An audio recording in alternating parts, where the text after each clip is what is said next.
Assalamualaikum warahmatullahi wabarakatuh. Di video kali ini kita akan membahas ulasan artikel jurnal dengan judul Gawai dan Ibu Muda, Studi Pola Asuh Ibu Muda pada Anak di Dusun Karanganyar.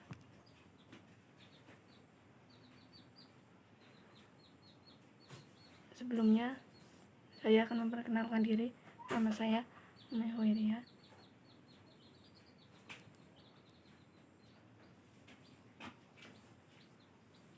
Dari kelas AI 2C.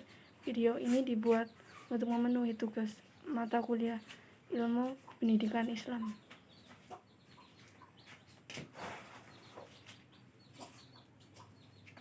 Artikel judul Gawai dan Ibu Muda, Studi Pola Asuh Ibu Muda pada Anak di Dusun Karanganyar. Penulis Muadi. Jurnal e-jurnal Cakrawala Studi Manajemen Pendidikan Islam dan Studi Sosial, volume 4, nomor 1 tahun 2020, mulai dari halaman 132 sampai 137.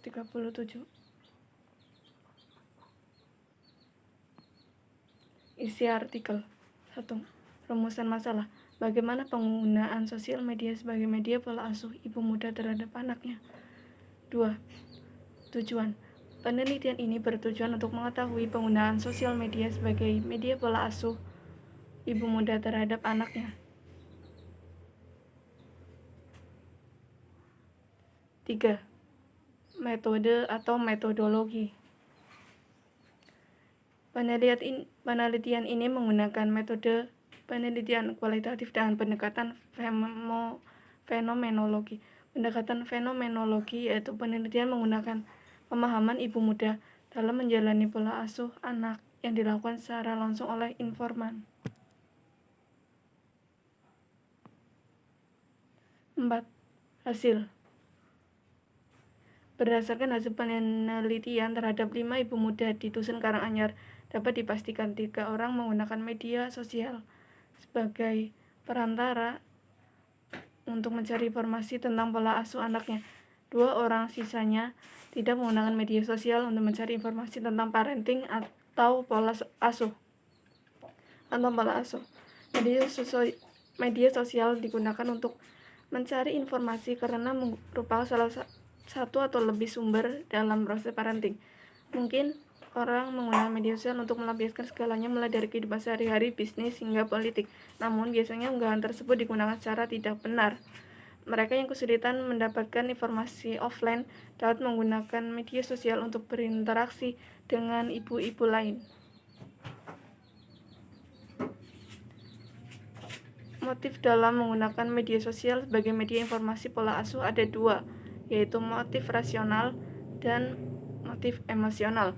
Batasan antara motif rasional dan emosional merupakan hal yang logis dan mendorong penyedia informasi untuk memilih media sosial tertentu sebagai media orang tua mereka. Berdasarkan kedua motif di atas, dapat disimpulkan bahwa motivasi menggunakan media sosial sebagai media parenting memiliki banyak manfaat dan dipengaruhi oleh faktor psikologis yang berhubungan dengan konsep diri. Mengenai konsep diri ada 2 hal, yaitu citra diri dan harga diri. Citra diri berhubungan dengan faktor kognitif individu, sedangkan harga diri berhubungan dengan faktor afektif individu. Berdasarkan pernyataan di atas dapat disimpulkan bahwa motivasi rasional berbanding lurus dengan citra diri dan motivasi emosional berbanding lurus dengan harga diri. 5. Kesimpulan. Mungkin orang menggunakan media sosial untuk melampiaskan segalanya melalui layanan media sosial, mulai dari kehidupan sehari-hari, bisnis, hingga politik. Namun, postingan tersebut seringkali disalahgunakan. Ada 2 motivasi yang mendorong ibu muda untuk menggunakan media sosial sebagai media orang tua, yaitu motivasi rasional dan motivasi emosional. Di antara berbagai jenis media sosial, yang paling sering digunakan untuk mencari informasi adalah Facebook. Penyedia informasi memperoleh informasi melalui kompresi. Berbeda dengan masa atau zaman dahulu yang mengandalkan orang tua untuk mencari informasi tentang pengasuhan. Informasi tentang metode pengasuhan ini diperoleh dari generasi leluhur. Bagi ibu muda, berhati-hatilah saat menggunakan media sosial. Gunakan teks dengan bijak dan cari berbagai sumber informasi serta tetap berpegang pada nilai-nilai kesopanan dan menghormati orang lain. Karena dunia maya, terutama Facebook, adalah dunia kedua bagi semua orang. Jangan sampai informasi yang Anda peroleh malah menyusahkan para ibu muda. 6. Ulasan. Kelebihan jurnal. Judul yang digunakan jelas dan mudah dipahami. Kekurangan jurnal. 1.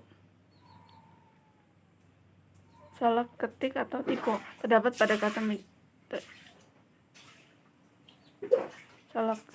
salah ketik atau typo.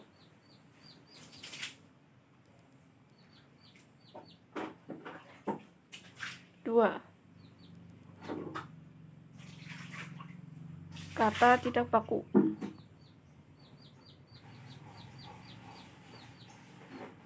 3. Penggunaan bahasa kurang tepat.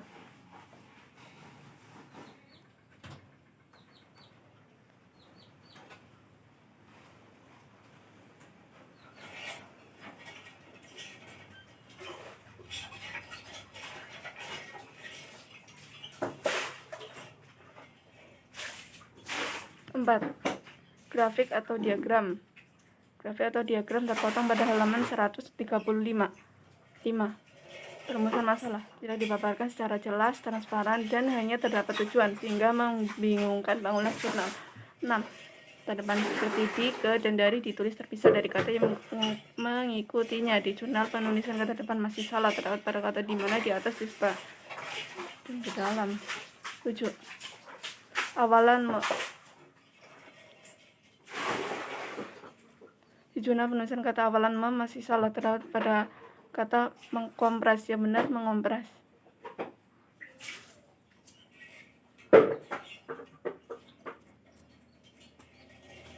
Sekian dan terima kasih. Wassalamualaikum warahmatullahi wabarakatuh.